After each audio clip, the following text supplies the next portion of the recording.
The conflict or perceived conflict between Christians and Muslims has an origin. Part of my journey to India was to discover what this origin was and what will it take to overcome.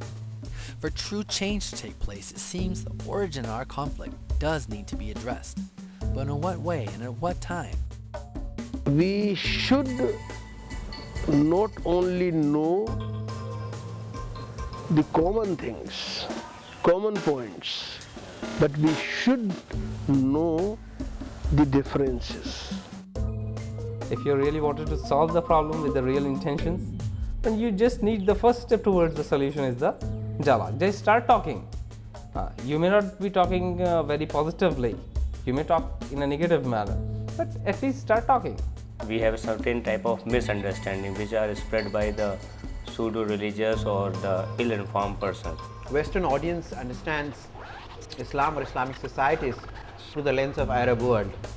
They somehow or other has this conception that whatever goes on Arab world is essentially that's what Islamic world is all about, that's what Muslim society is all about. What most do not know, more than 3/4 of Muslims live outside the Arab world. We can talk, we can explain our positions, but explanation is one thing.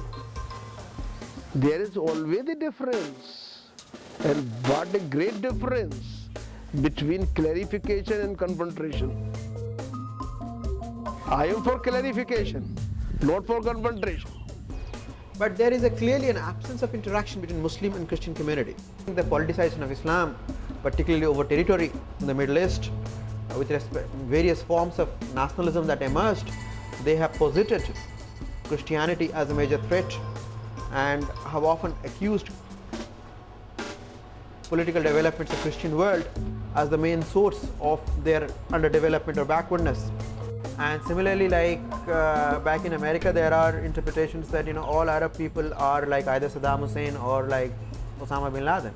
And this put a very bad impression on the young minds. What happened? They are listening a particular religious leader, and they have a faith in him that he is a very good scholar and he knows many things about his religion and as well as about the other religion. But unfortunately, maybe he is knowing more about his religion, but not the other. They want to earn power, or they want to capture certain land, or to prove their supremacy. They are doing all these things. So the clashes that took place is not because of religion, it's because of ground. To gain more ground, to show power, that I am much more powerful than you. But who is that person? He's just a common human being. But he utilized the church and the mosque. He utilized the name of the religion to generate a will, to generate some power, to gain his own greed. What I feel that neither Christians and Muslims are fighting, nor Hindus and Muslims are fighting. The people who are fighting, they are violent people. Everybody has a weakness towards his or her religion. If I am a Muslim, then I definitely have a weak points towards my Muslim brothers and certain things. So is with you. If you are a Christian or you are a Jew, you always have a brotherhood feeling. Whether you are connected with blood or not is not the question, but you have a brotherhood feeling. So the weak point is religion, and this weak point has been exploited.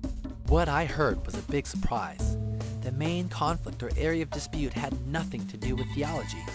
It had to do with land and how the greed of a few has co-opted religion to mobilize public sentiment. This then means that religion itself is not the problem.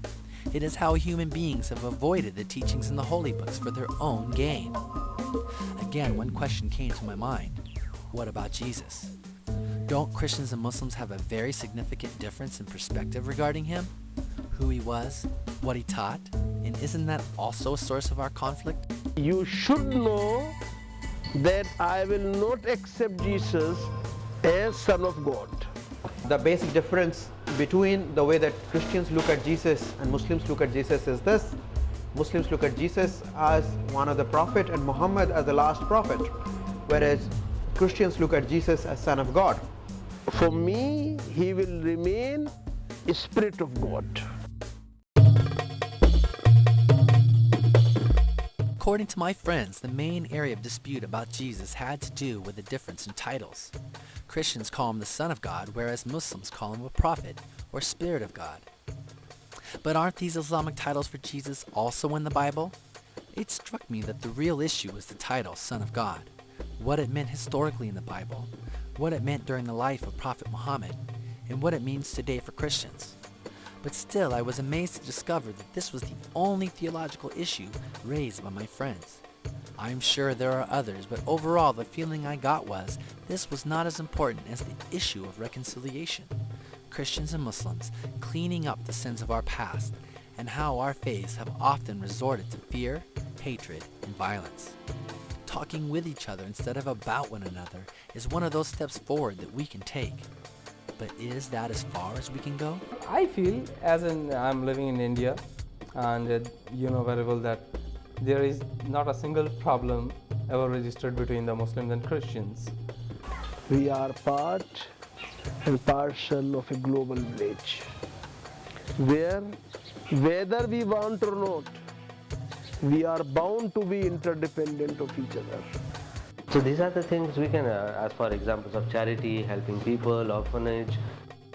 It's an order from Islam also, and you find it in Bible also, and it has been practiced by Jesus Christ also, and it has been practiced by Muhammad sallallahu alaihi wasallam also. So these are the common things apart from dialogues.